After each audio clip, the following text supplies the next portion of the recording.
Good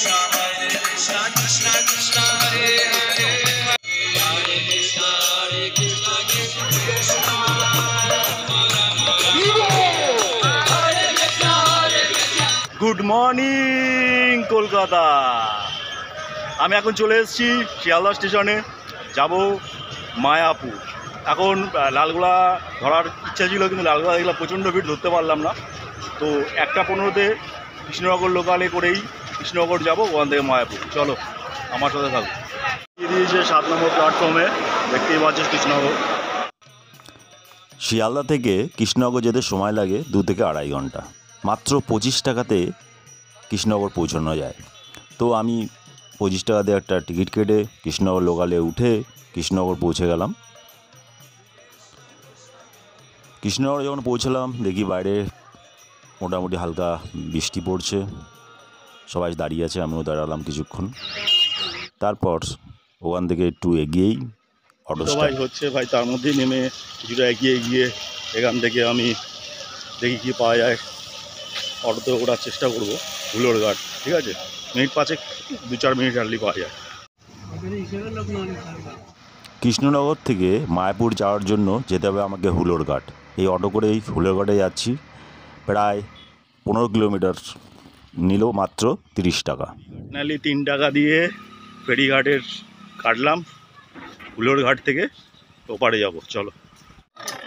নৌকা বলো বা ভুটভুটি বলো, স্টার্ট দিতে দিতেই ওপারে পৌঁছে গেলাম মাত্র 3 টাকার বিনিময়ে।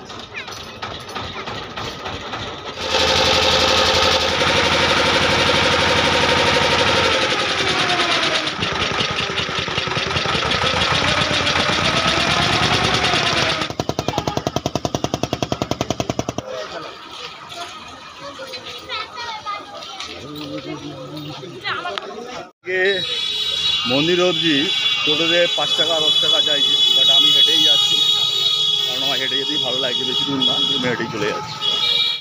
ফাইনালি মায়াপুরে আমি পৌঁছে গেলাম। সেই যে দেখা যাচ্ছে মন্দির, সব প্রেম সে বলো রাধে রাধে। মেন রাস্তা আগের তুলনায় অনেক অনেক চড়া করেছে।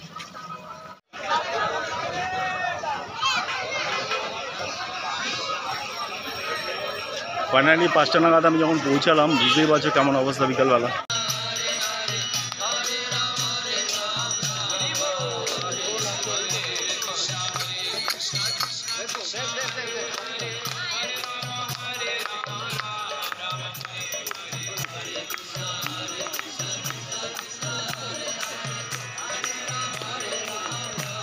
যখন আমি পৌঁছালাম তখন পরিবেশটা দেখতেই পাচ্ছ কেমন আছে। এখন সবাই রয়েছে, 5টা বেজে গেছে, আমি এখানে আসছি।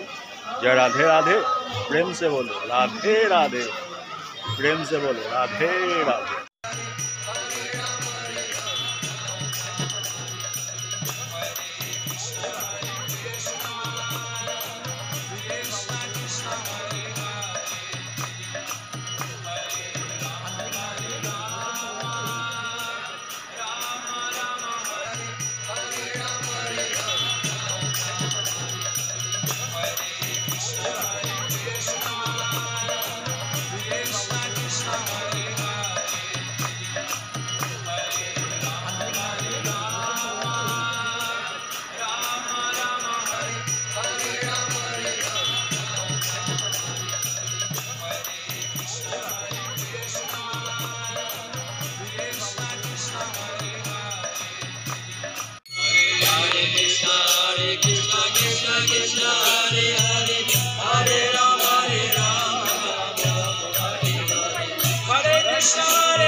পরের দিন সারাদিন কী করলাম নেক্সট ভিডিওতে বলছি, আর কি প্রবলেম হয়েছে আমার এখানে আসার জন্য সেটাও পরের ভিডিওতে বলবো।